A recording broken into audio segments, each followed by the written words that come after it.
Disney 101 Dalmatians Detective Lucky. A blustery wind was blowing outside, but the Dalmatian puppies, all 99 of them, were snug and cozy in their new home, the new house. The puppies crowded around Nanny, who was reading them a bedtime story. Lucky loved bedtime story. He especially loved ones about detectives. He wished he could be a detective. When Nanny's story was over, Pongo and Perdita tucked the puppies into bed. But Lucky wasn't tired, not even a little bit. He couldn't stop thinking all about the mysteries he would solve if he were a detective. One by one, the other puppies drifted off to sleep. Soon, Lucky, the only one, is still awake. Suddenly, his ears twitched. Creak, squeak, bang!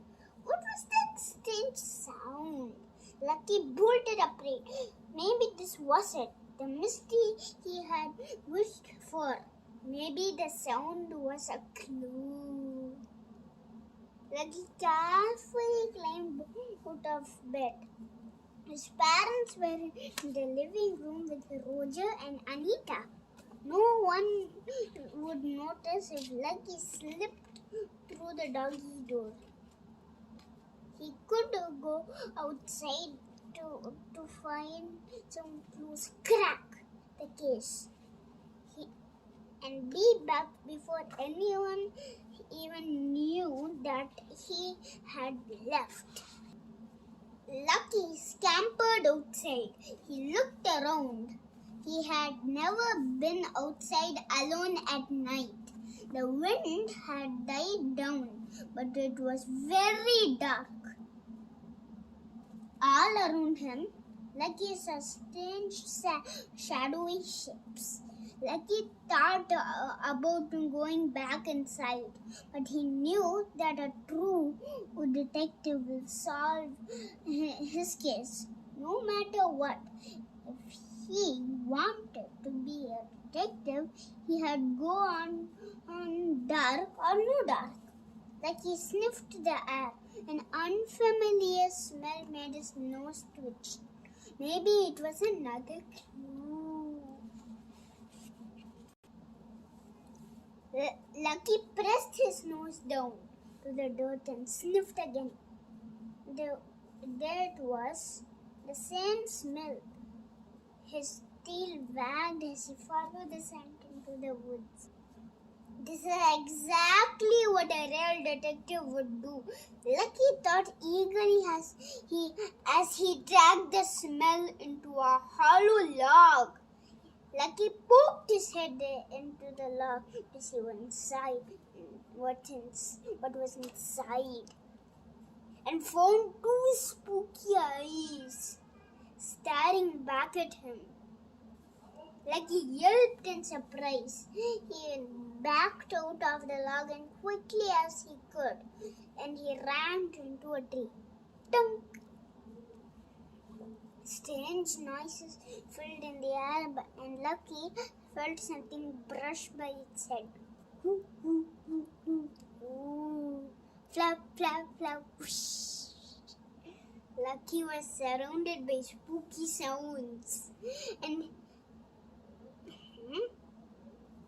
he didn't know what was making any of them, and to make matters worse, he did so busy tracking the smell that he hadn't noticed how far he had roamed.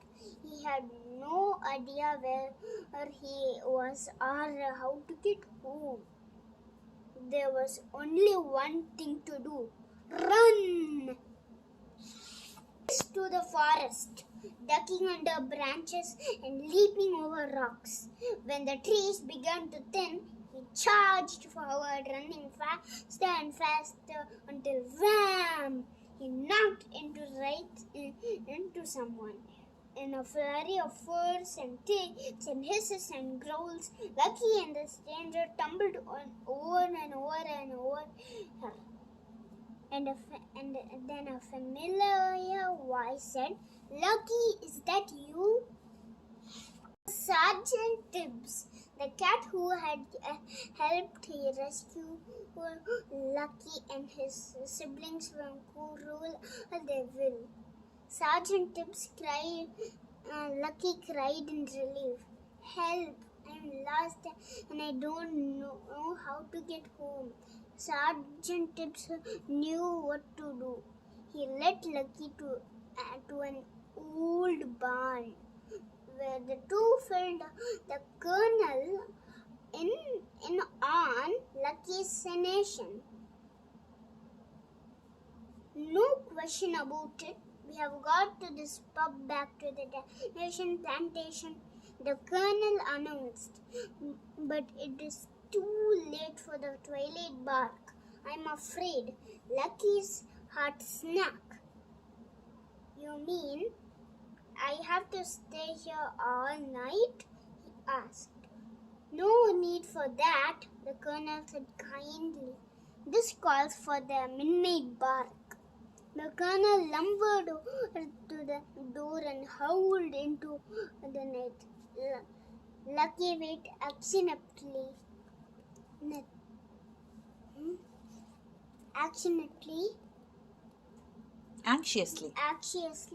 for a response. At last it came. "Bark, bark, bark! Yip, yip, yip, yip, yip, yip! Huff, huff, huff!" That the barks echoed across the countryside to the Dalmatian plantation, where a sleepy Pongo opened his eyes. "It's a lost pup," he whispered to Perdita. "I'll go help." "Follow the barks. They'll let you home again," the colonel told Lucky. "Good luck, lad." "Thank you," Lucky told the colonel and Sergeant Tibbs. Then, listening closely, he ran into the night. Colonel was right. Following the sound of the barks, Lucky soon realized that he was on the path home. And now that he was less scared, Lucky was able to solve the mysteries that he had stumbled upon. Even the creek old gate that had started it all. Back at the Dalmatian plantation, Pungo was shocked to see Lucky. Bounded to him. "The midnight bar was you?" he asked.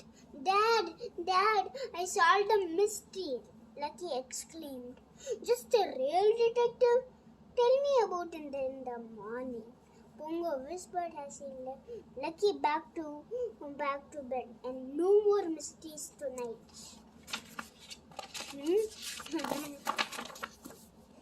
Lucky agreed and snuggled up next to his siblings, ready to fall asleep after his big adventure. Suddenly his ears twitched. What was that strange sound? Maybe it was a clue.